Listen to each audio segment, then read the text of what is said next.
Eu vou falar, né, a gente trouxe aqui diálogos, mito e razão. Vocês podem ir interrompendo, vamos perguntando, para mim não tem problema nenhum. Eu trouxe aqui o deus Hermes, né? Quem é o deus Hermes? Era filho de Zeus, ele inventou a escrita, ele inventou a lira e os algarismos também, né? Ele trouxe.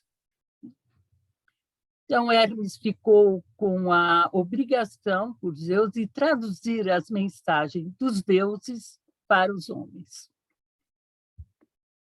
Daí vem a hermenêutica, né, que quer dizer interpretar, traduzir, levar à compreensão.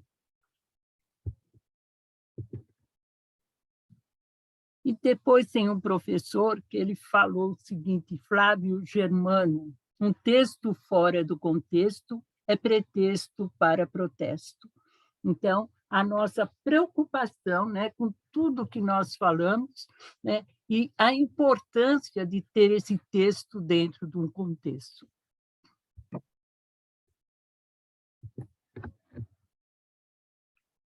Então, só para a gente começar a refletir, o que seria um diálogo?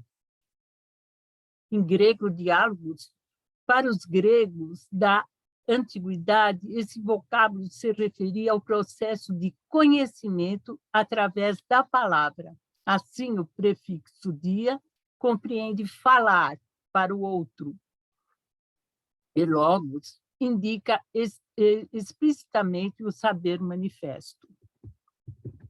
Sócrates concebia o saber filosófico através de uma troca de ideias na qual duas ou mais pessoas refletiam com um fim, aproximar-se da verdade. Para o filósofo ateniense, o legítimo debate de ideias era realizado através do diálogo. Então, era muito importante, né, para os gregos o diálogo. Era através do diálogo que o ser ia se conhecendo e a pessoa ia descobrindo o seu verdadeiro conhecimento.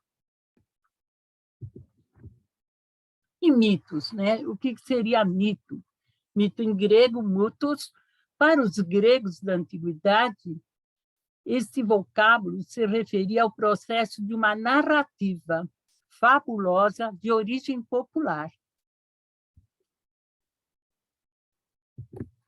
O mito era uma doutrina figurada, transmitida por uma tradição anônima.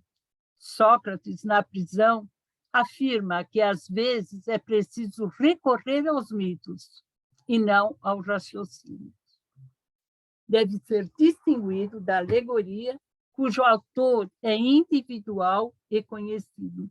Então, uma alegoria seria a alegoria da caverna, onde o autor ele era só um, né, que era Platão, né, e era um conhecido, onde os mitos não, né? Os mitos, como diz aqui, né, recorrem, né,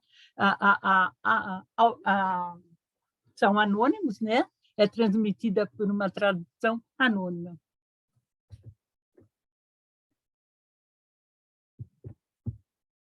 Mitos, sendo uma narrativa, é, portanto, linguagem.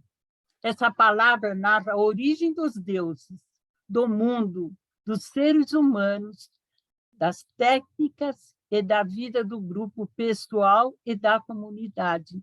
Então, o mito ele é muito abrangente, né? Ele narra tudo, né? Os deuses, a origem dos seres humanos, tudo, né? O mito traz tudo para nós. Por esse motivo, os mitos são mais que uma simples narrativa.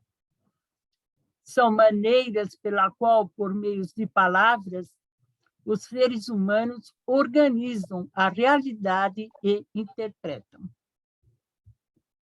Isso, Marilena Chauí, tá? A linguagem é assim, a forma propriamente humana da comunicação, da relação com o mundo e com os outros, da vida social e política, do pensamento e das artes.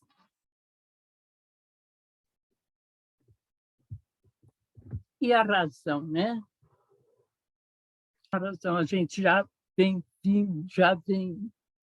visto em várias aulas nossas, né? É a capacidade da mente humana que permite chegar às conclusões a partir de suposições ou premissas. É, entre os outros, um dos meios pelo qual os seres racionais propõem razões ou explicações para a causa e efeito. Então, a razão permite identificar e operar conceitos em abstração, resolver problemas, encontrar coerência ou contradições entre eles. E é assim, descartar ou formar novos conceitos de uma forma ordenada e geralmente orientada para certos objetivos. Inclui raciocinar, aprender, compreender, ponderar e julgar, e é, por vezes, usada como sinônimo de inteligência. Então, nós já temos mais ou menos as diretrizes, né, da nossa reflexão. E aqui eu trouxe os diálogos de Platão, né? Eu trouxe o banquete, né? Nós vamos passar bem rápido por eles, né? E o banquete, né, ou simpósio, né, que se dizia em grego, simpótium, significa beber juntos, né, comer juntos. E para eles não significava só comida, mas para eles também significava falar. Então, eles trocavam ideias, né? Eles dialogavam nesse simpósio, nesse banquete, né? E comiam e bebiam também, né? Se reuniam alguns, né? E iam conversando. E o banquete é uma obra-prima mesmo de Platão, né? Platão, ele brinca, né, com todos os gêneros literários sobre o amor, ou sobre o eros.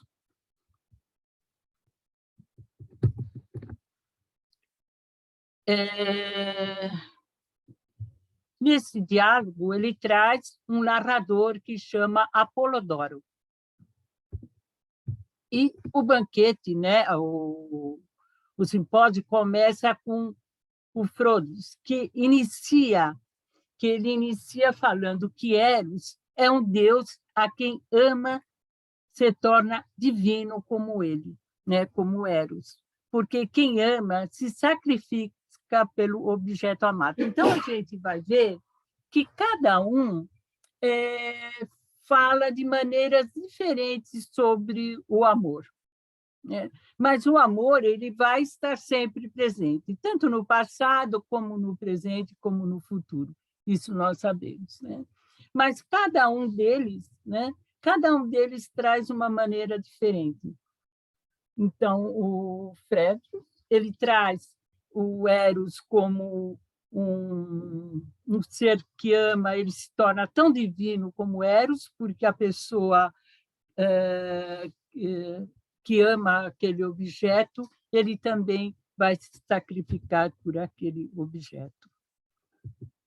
Já Pausanias, né, ele fala que existem dois Eros, né, um bom e um não tão bom. Por quê? O bom é aquele que ama a alma, né? E o não tão bom, né, é aquele que ama a aparência da pessoa. Não que a aparência seja ruim, não, é bom, né? Tanto é que existe, né? Mas aquele que ama a alma, ele vai amar a essência da pessoa, né? Aquilo que a pessoa tem por dentro. Erixímaco, né? É o médico. Então, o Eros é uma força cósmica, para ele é além, né? Não é só um Deus, é uma força cósmica que prima pela harmonia de todo, tanto na saúde quanto na política. Então, essa força cósmica, né, ela faz com que tudo, né, dentro do seu corpo, ele entre em harmonia. Então, essa é a importância do Eros para a saúde. E ele fala que na política é igual. Quando existem as forças contrárias, o Eros ele entra, né, para fazer com que tudo fica harmônico. Né? E na hora que você está com algum problema de saúde, com certeza não, essa harmonia não se encontra perfeita. Ágaton, né, agora é o anfitrião, né, do simpósio, ele descreve as qualidades de Eros, né, como uma astúcia, que ele afeta tanto os homens quanto os deuses. Então, os dois, né, tanto os homens quanto os deuses, o Eros ele acerta, e ele fala que tanto o Eros como o destino, eles não têm donos, né? Eles fazem o que eles querem.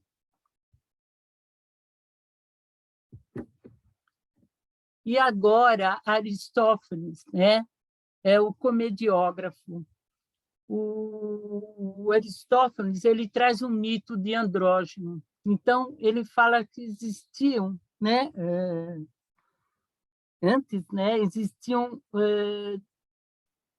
seres de formas esféricas, né? Que isso, para os gregos, significa a perfeição. E esses deuses, esses seres, né, eles tinham 4 braços, 4 pernas e 2 cabeças. E eles se sentiam, assim, muito poderosos.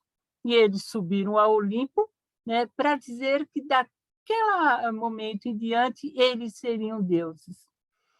Né?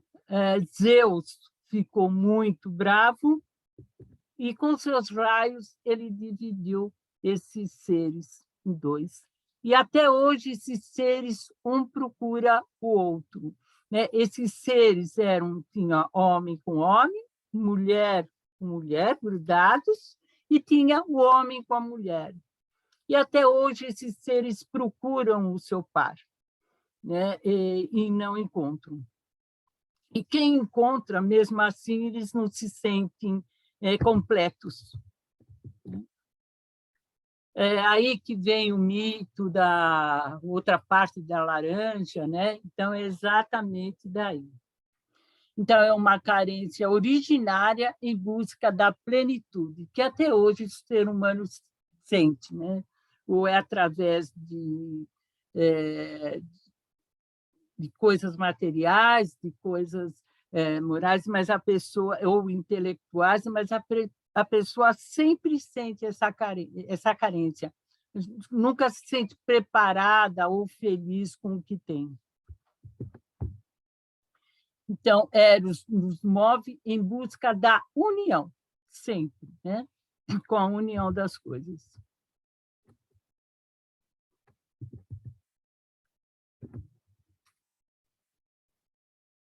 Sócrates, ele estava quietinho, né, muito quieto, e parecia até que ele estava em outro planeta, para variar, né, assim diz, e de uma hora para outra ele fala assim, não, eu não vou falar, né, nem defender nada, eu simplesmente vou trazer, né, o que eu aprendi, né, com Diotima de Mantineia, que era uma sacerdotisa que Diotima dá a Sócrates uma genealogia do amor, do Eros afirma que Eros não é um deus, mas sim um daimon, né? Uma entidade mediadora entre os deuses e o homem.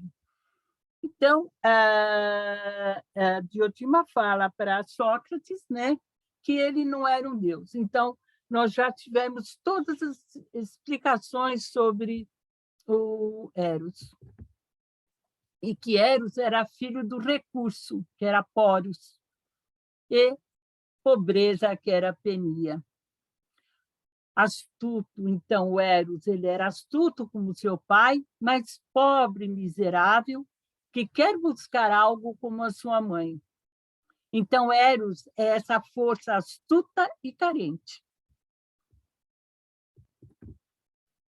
Coloca nos homens o desejo da imortalidade, que tem dois vetores: a geração dos filhos, que nós temos os filhos com desejo, né, da nossa perpetuação, né? Nós sabemos disso, que muitos homens, até pouco tempo, foi dessa forma, e nós temos, e da mesma forma, segundo o Sócrates, né, da mesma forma que a mulher engravida, o homem também está grávido do conhecimento, das virtudes e do belo. Então, o homem, ele sempre quer, né, dar continuidade, né, nisso, né, através do conhecimento.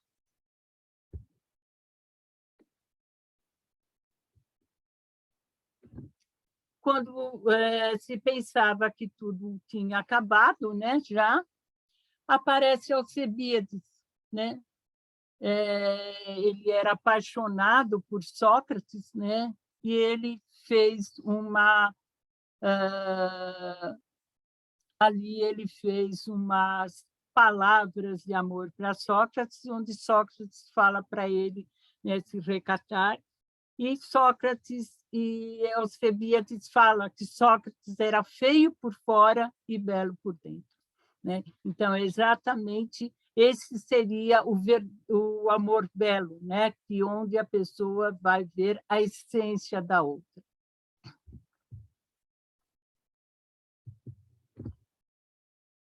Depois também tem a República, né? Que são outros diálogos que estão sempre presentes, né? No nosso dia a dia, como o amor, também nós vamos ver aqui na República, onde onde Platão fala sobre a justiça e o ensinamento. A República é uma obra de Platão, dividida em 10 livros, construída em forma de diálogo. Ao longo do texto aparecem interlocutores de Sócrates. O intuito dessa obra é falar sobre o conhecimento, sobre a ideia de justiça que é alcançada por alguém que possui conhecimento e sobre a educação.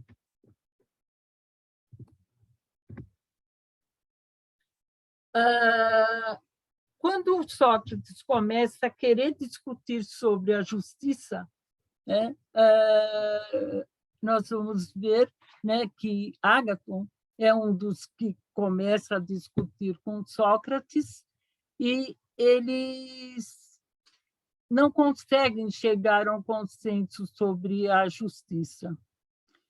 E aí, o que é ser justo, né, pelo bem comum? E Ágaton fala para Sócrates que não existe, né, a justiça, que é muito difícil. Aí ele conta, né, um mito, né, do anel de Giges, onde tinha um pastor de ovelhas e ele estava fazendo, né, trabalhando, quando teve um terremoto e a terra se abriu. E quando a terra se abriu, né, Giges viu que tinha, esse pastor viu que tinha um cavalo e que tinha um homem dentro morto. E esse homem tinha um anel, né? Ele pegou o anel e saiu com ele. E, nesse meio tempo, ele viu se ele girasse o anel na sua mão, né, ele ficava invisível. Né? Ele percebeu, né, o quanto ele poderia usar dessa invisibilidade dele. Ele seduziu a mulher do rei, né? Matou o rei, né? E assim ele se tornou um dos maiores tiranos da cidade. Né?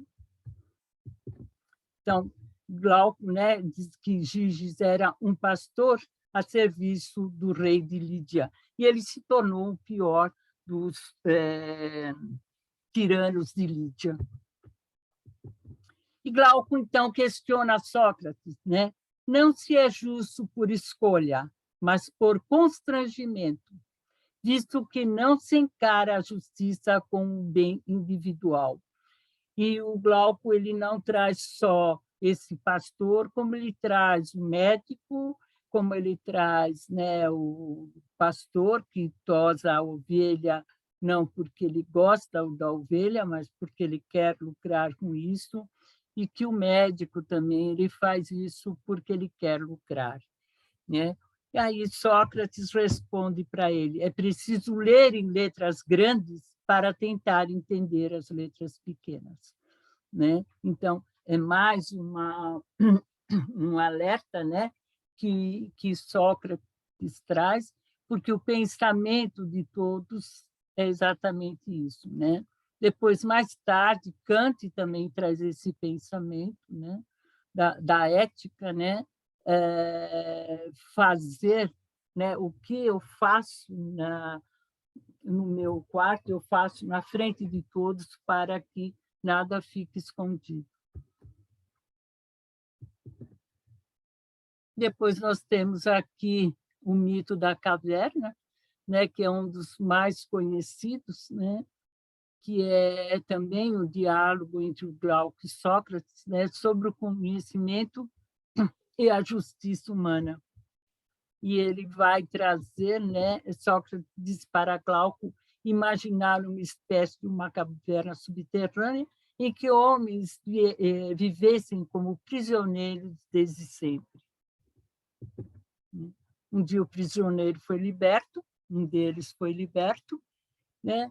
E ele saiu da caverna, teve um primeiro contato com a luz solar, que ofuscou a sua visão, a gente pode ver lá em cima, né? E gerou um grande incômodo ao prisioneiro. Né? Com seu sentimento de justiça, então, ele chegando lá, ele viu a importância da verdade, né? Como era importante haver o espanto, né? E o incômodo, né? Da luz solar, que a luz solar para Sócrates era a filha da verdade, o sol é o filho da verdade, do bem, né?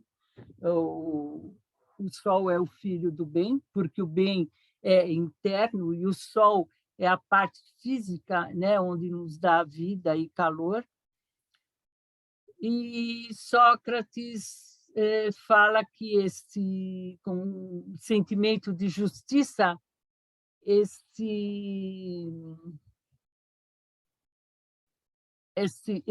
essa pessoa desce da caverna, né, e advertiu seus companheiros, né? E qual foi sua surpresa quando essas pessoas viram para ele e falam, para esse prisioneiro, e falam: sai daqui, senão nós o matamos. Né? Então, é mais ou menos isso que Platão quis trazer. Né? Foi o que Sócrates trouxe. Né? O Sócrates quis trazer a verdade, mas ele foi morto, né, pela cidade.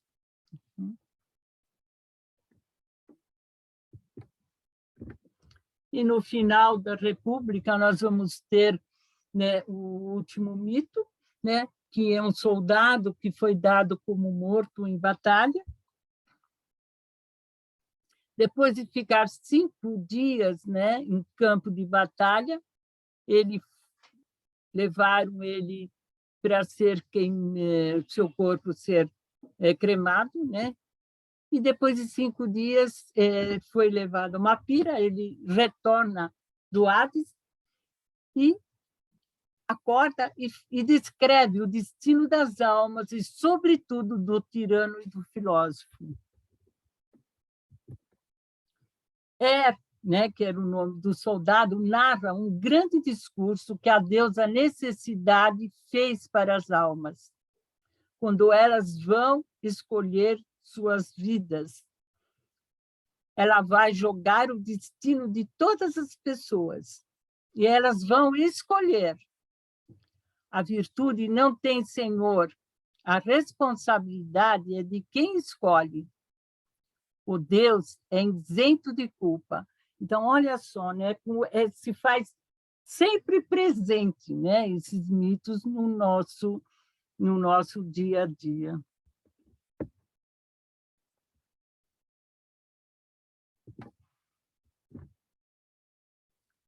Sócrates adverte que o espanto é a origem, que é a arqué, né? Não o fim da filosofia. O espanto baliza a investigação, assinalando a rota para a descoberta. Isso está na revista Letras Clássicas. Tanto o mito quanto o logos confluem. O espanto fundamenta-os e os estabiliza. Um como o outro tem por tarefa recuperar o que perdeu, o espanto. Segundo Sócrates, os sofistas, em lugar do espanto, surge a persuasão, que penetra no corpo do receptor como um fármaco, como um remédio, uma droga inebriante. O fármaco da persuasão investiga de poder irresistível, corta o acesso ao referente, priva da faculdade de julgar. Então, para a gente ver, né, como é importante esse espanto e não você já ter a resposta dada. Né? Então, era isso, né, a grande briga, né, de Sócrates com os sofistas, porque eles já davam, né, e falavam que aquilo era o certo. Né? E é exatamente o que acontece hoje, né, no dia a dia. Descontente com a autoridade conferida ao discurso, Platão examina a natureza da linguagem e a possibilidade que ela possa oferecer para recuperar o que se perdeu da linguagem com a cisão que os sofistas provocaram. Então, Platão se preocupou muito na época, né, com como que ele poderia continuar, né, com aquele espanto, né, do filósofo. Então, através dos diálogos, Sócrates morre como linguagem falada e renasce como linguagem escrita. Né? Então, aqui Platão traz novamente, né, esse pensamento. O método platônico, a investigação inicia em evidências comuns, avança em direção ao que está distante, num encadeamento sem fim. Esse processo dialético se opõe à persuasão. Mito, como se vê, é um fundamento de empreendimento dialético. Os diálogos surgem como respostas.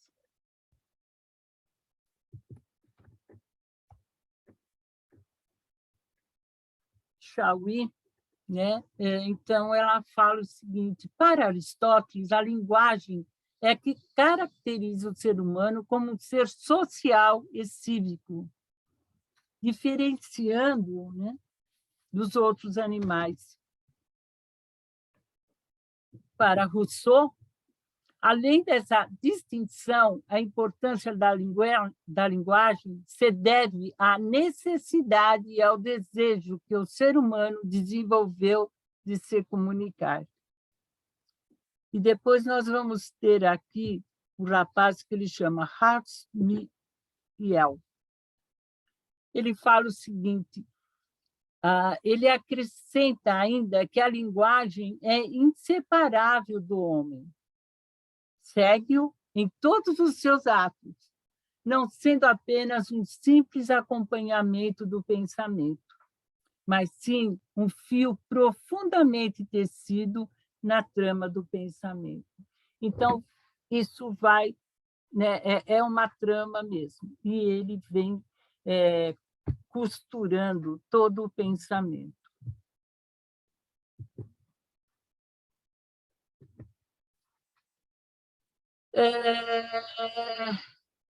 Segundo Schaller, né, o nome é alemão, mas ele é brasileiro, Donald Schaller, é um professor, né, da PUC do Rio Grande do Sul, da revista Letras Clássicas. Ele disse o seguinte: para Heráclito, mitos são desordem. Não são desordem, é outra ordem, né? Então, só para a gente ter uma ideia de como existe esse pensamento. Segundo Schuller, né, os mitos platônicos renovam a arte de dizer.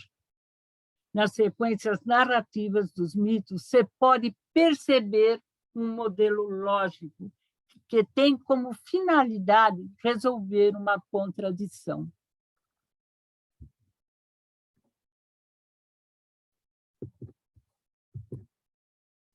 Schaller conclui que o pensamento mítico é o pensamento científico, e o pensamento científico se produzem amparados pela mesma lógica, que o homem pensou sempre do mesmo modo.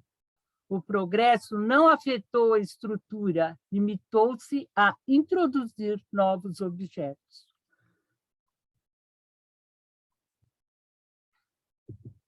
Depois nós vamos ter a Karen Armstrong, onde ela fala o seguinte, é uma americana, a diferença do mito e do logos, né? Para Karen, a diferença está no que você pode retirar do que chamamos de mito e logos. A palavra mito, como era usada antes do período moderno, é uma palavra grega que significa algo que, de alguma forma, aconteceu uma vez, mas que também acontece o tempo todo.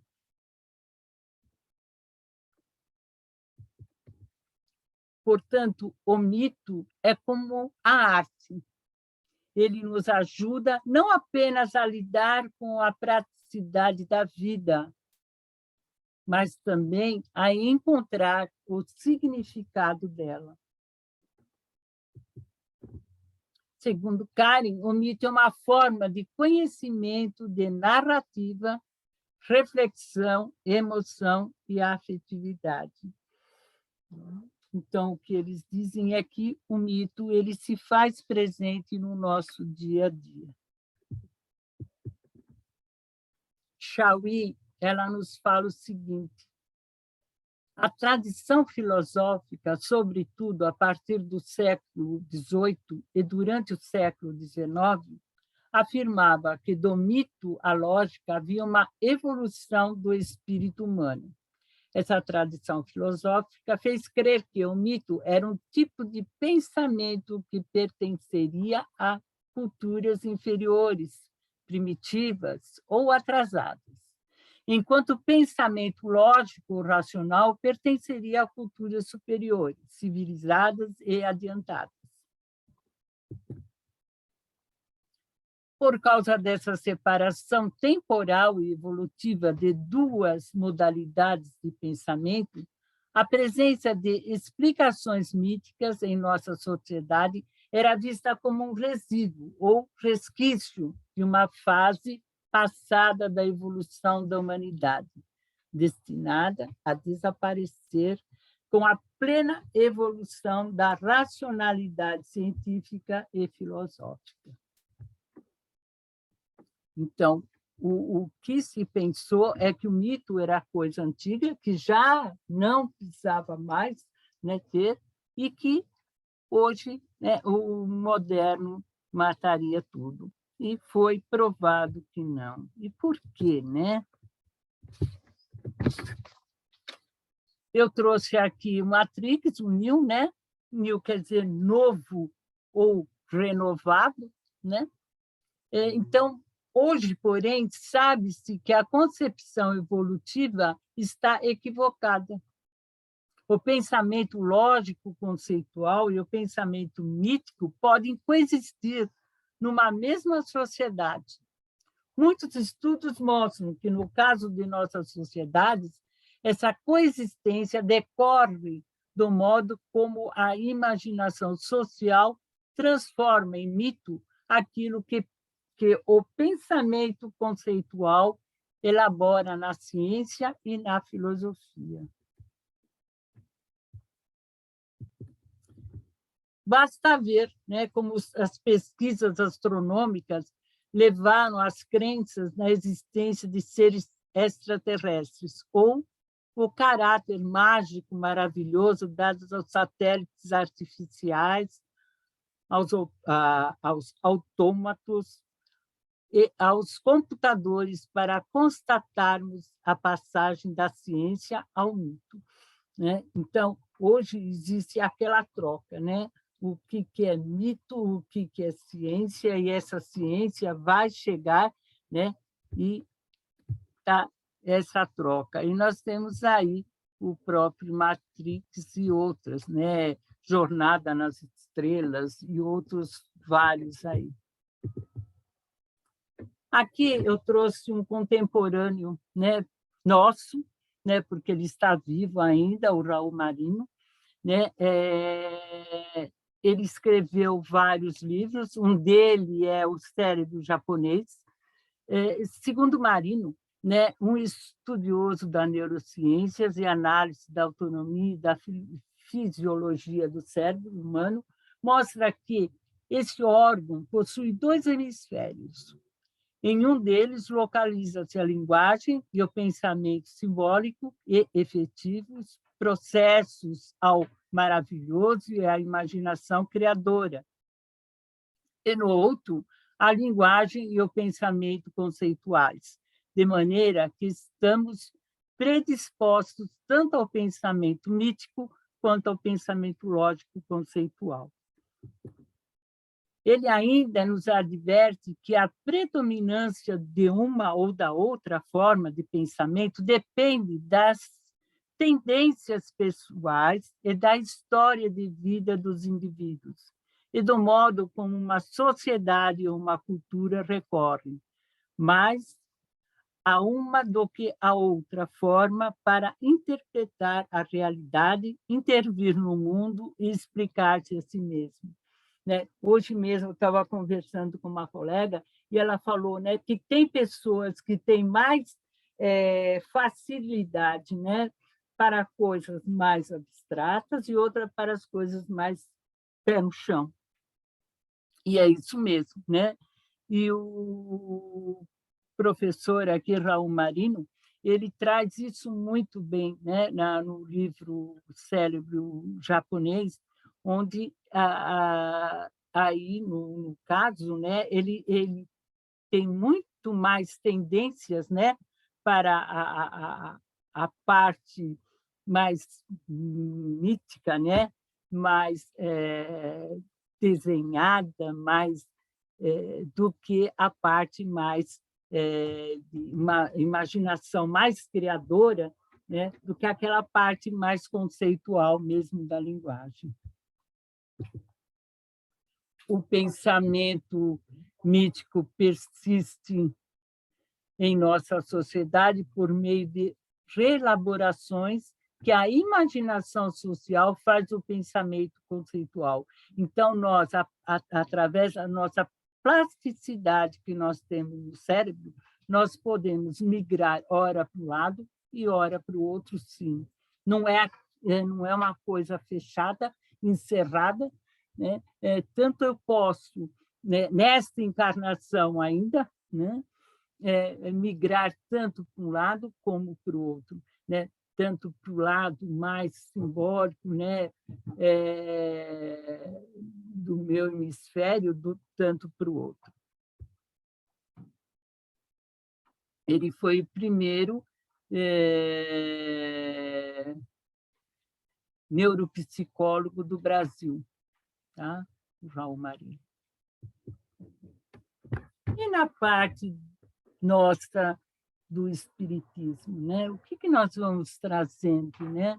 Eu trouxe um livrinho, é um livrinho tão pequenininho, né? Que eles chamam que é o espiritismo, né? Então, eu acho que todo mundo tinha que ler esse livrinho, né? Ele é fantástico. Esse livro é um resumo dos princípios da doutrina espírita e respostas às principais objeções que podem ser apresentadas. Um dos ensinamentos apresentados por Kardec consiste em 3 memoráveis diálogos que protagonizou com o crítico, que é o filósofo, com o cético, o homem de ciência, e com o padre, que é o religioso. Neles, Kardec respondeu com lógica, com sua vasta cultura e com muita sabedoria a todas as críticas provenientes dessas personagens. Foi mais ou menos, né, o que Platão trouxe. Né? Ele fez um diálogo, né, com esses personagens, onde eles podem dar, né, respostas, até hoje, né, para que nós sentássemos e pensássemos nessas respostas. Eles representam o senso comum, a falsa ciência e a religião interesseira e opressora. Além disso, nesses diálogos, Kardec nos ensina os argumentos que devem ser utilizados para desarmar os sofismas apresentados por essas pessoas e nos beneficiar com tais argumentos. Por fim, nos diálogos, aprendemos retórica, que é a arte do bem argumentar. Então, nós, espíritas, através do estudo, né, que Sócrates trouxe tanto, né, nesse amor, né, Sócrates não, Platão, né, nesse amor à sabedoria, nesse eros, né, que nós estamos grávidos, né, para conseguir dar à luz a esse conhecimento, né? E é exatamente isso, né? E é só através do conhecimento que nós vamos poder argumentar com alguém, né? Senão nós vamos ficar na mesmice. E aqui eu trouxe algumas questões deste livro, né? Que é no capítulo 3, a pluralidade dos mundos, né? Os diferentes mundos que circulam no espaço terão habitantes como a Terra? Todos os espíritos o afirmam, e as razões diz que assim deve ser. A Terra não ocupa no universo nenhuma posição especial, nem por sua colocação, nem pelo seu volume, e nada justifica o privilégio exclusivo de ser habitada. Na pergunta 106. Se os mundos são povoados, serão seus habitantes em tudo semelhantes aos da Terra? Em uma palavra, poderiam eles viverem entre nós e nós entre eles?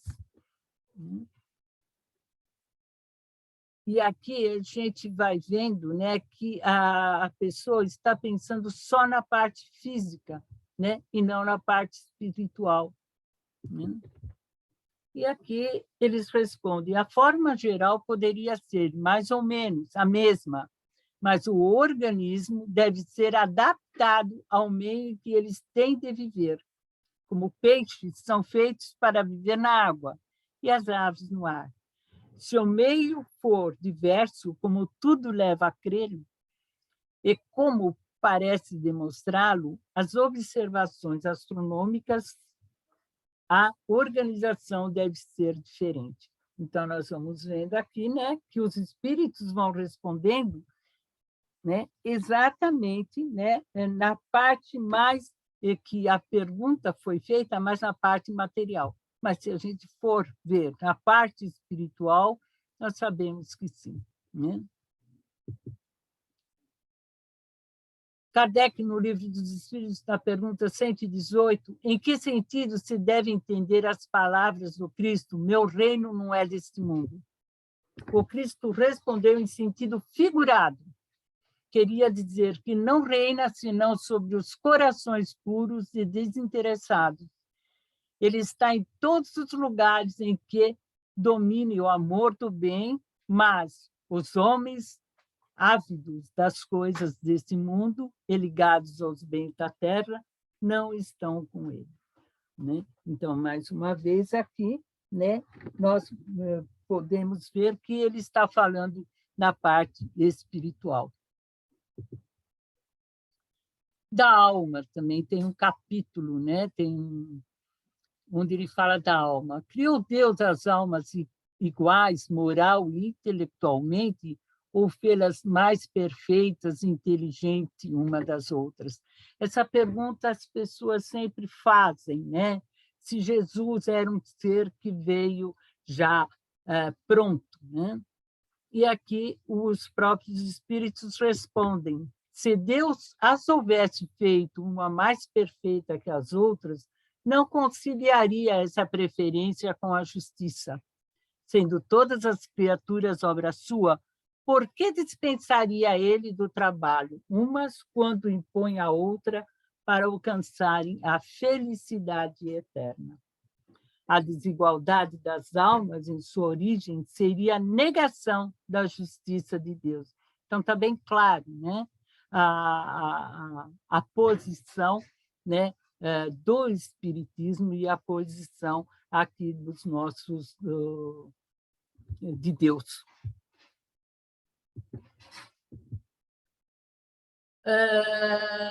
Qual a origem das ideias inatas? Aí a gente volta a Platão, né?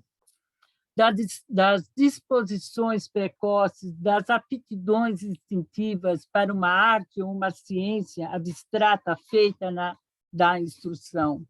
E os espíritos respondem: as ideias inatas não podem ter senão duas fontes: a criação das almas mais perfeitas, umas que as outras, no caso de serem criadas no mesmo tempo que o corpo, ou um progresso por elas adquirido anteriormente à encarnação. Sendo a primeira hipótese incompatível com a justiça de Deus, só fica em pé a segunda. As ideias inatas são o resultado dos conhecimentos adquiridos nas existências anteriores. São ideias que se conservaram no estado de intuição para servirem de base à aquisição de outras novas, né? Então, nós vamos, né, somando, né, como o Bergson falava, né, eu sou uma bola de neve comigo mesmo, então eu vou somando conhecimentos e eu vou trazendo esses conhecimentos na minha bagagem. Gente, tudo bem até aqui? Tudo bem. Então, tá bom. Esquecimento do passado. Quantos homens desejariam, assim, poder, durante a vida, lançar um véu sobre os seus primeiros anos, quando ao chegar ao termo de sua carreira? Não tem dito. Se eu tivesse de recomeçar, não faria mais o que fiz. Pois bem, o que eles não podem fazer nessa mesma vida, falo-ão em outra. Em uma nova existência, seu espírito trará em estado de intuição, as boas resoluções que tiver tomado. E assim que se efetua gradualmente o progresso da humanidade. Então, eu estou sempre evoluindo, né? Então, esse é meu caminho.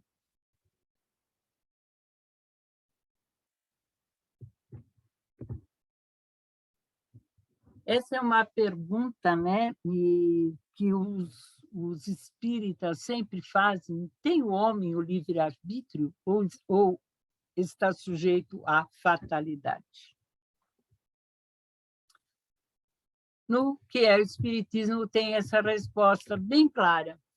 Se a conduta do homem fosse fadada à fatalidade, não haveria para ele nem responsabilidade do mal, nem o mérito do bem que pratica.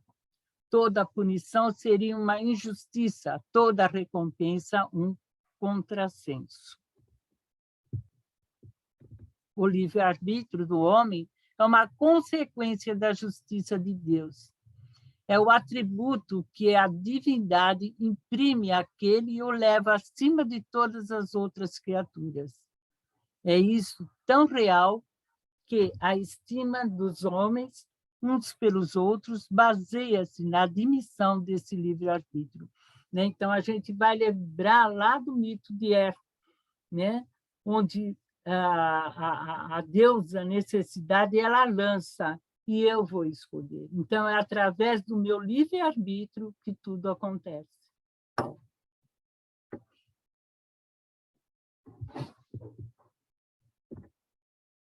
Para onde vai a alma depois que deixa o corpo? Né? Ela vai perder-se na imensidade do infinito, como geralmente se supõe. Erra no espaço, esse erra é de errante, tá? Ou mais das vezes, no meio daqueles que conheceu e, sobretudo, que amou, podendo instantaneamente transportar-se a distâncias imensas.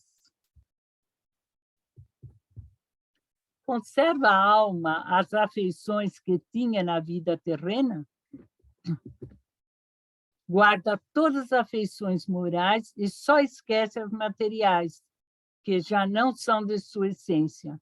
Por isso, vem satisfeito ver os parentes e amigos e sente-se feliz com a lembrança desses. Então, veja bem, o que eu tenho de importante, né? É como Sócrates trouxe lá atrás, é a nossa essência, né? Esse é o verdadeiro amor, né? O eros, né? É bom, né?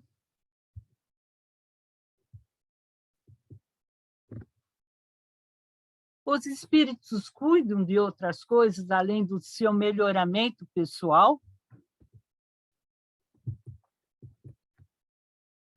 Concordem para a harmonia do universo, executando a vontade de Deus, da qual são os ministros. A vida espírita é uma ocupação, a vida espírita é uma ocupação contínua, mas nada tem de penosa como a da terra, pois não está sujeita à fadiga corpórea nem às angústias da necessidade. Então, nós vamos vendo aqui, né, que é exatamente, né, o que o Iraxim trouxe no, no banquete, né, o médico, né, onde ele fala, né, que tem que ter toda um equilíbrio, né, entre as forças, né, para que eu tenha saúde e para que esse universo também esteja bem. Então, essa harmonia é necessária.